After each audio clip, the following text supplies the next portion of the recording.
are still there. Some of them have sent out essentially proof of life videos to tell their friends and their constituents that they are okay. Others urged President Trump to come out more forcefully and denounce this crowd. Take a listen to what they had to say in their own words. We were just told that there has been tear gas in the rotunda, and we're being instructed to each of us get gas masks that are under our seats. This is Banana Republic crap. Mr. President, you have got to stop this. Well, I'm proud of America, but I'm not proud of this. It's extremely disturbing. It's not what you'd expect in the great country of America. One big question tonight: will the Republican lawmakers who had been gearing up to challenge the Electoral College results in multiple states back down now that we have seen so much unrest today? We know that those lawmakers have been meeting to discuss this, whether they're going to back down entirely or perhaps pare back the number of states that they want to challenge.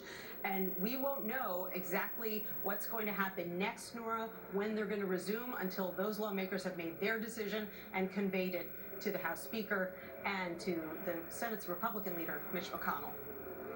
You described how lawmakers, almost fearful for their lives, for their safety on Capitol Hill, to see the sergeant of arms directing the Capitol Police with guns drawn to protect the House floor there, and hearing from Senator Tammy Duckworth today that a quick-thinking aide decided to gather the electoral votes, which now I understand are in that secure location with the lawmakers? That's right. And so if this process resumes again tonight, they will continue going over those first certification documents and one by one confirming that either Joe Biden or Donald Trump won various states, and then counting up those votes. Nora, this is normally a routine process. 4 years ago, it lasted 35 minutes.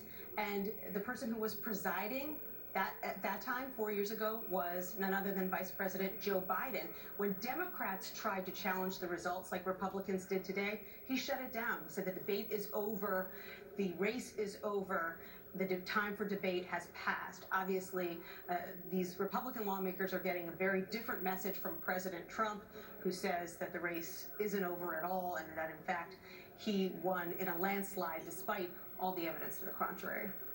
All right, Nancy Cortez on Capitol Hill with some extraordinary reporting. Thank you. Want to bring in Major Garrett and Ed O'Keefe. And Major, we heard from President-elect Joe Biden when there was a vacuum in leadership, when all we could see in the country and the world could see was a mob riot scaling the walls of the citadel of liberty, the United States Capitol. It was the President-elect Joe Biden who addressed the nation to say that this is an unprecedented assault on democracy. Correct. And he said the president's words matter. Presidents are a good president.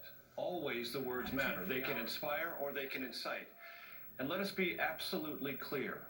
The linkage between the President of the United States, Donald Trump, and this violence, this grotesque, lawless spectacle of the United States Capitol is direct.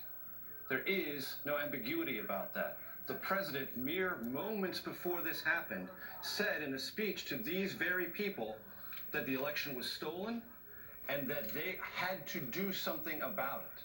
And the warm-up speakers went even farther than that. So, the connective tissue between the president's rhetoric, his attitude about this election, his repeated falsehoods about what did happen when it was the most scrutinized, transparent, and well-conducted election in American history, has created not just the atmosphere, but the motive and the intention that played out so malignantly in the United States Capitol today. And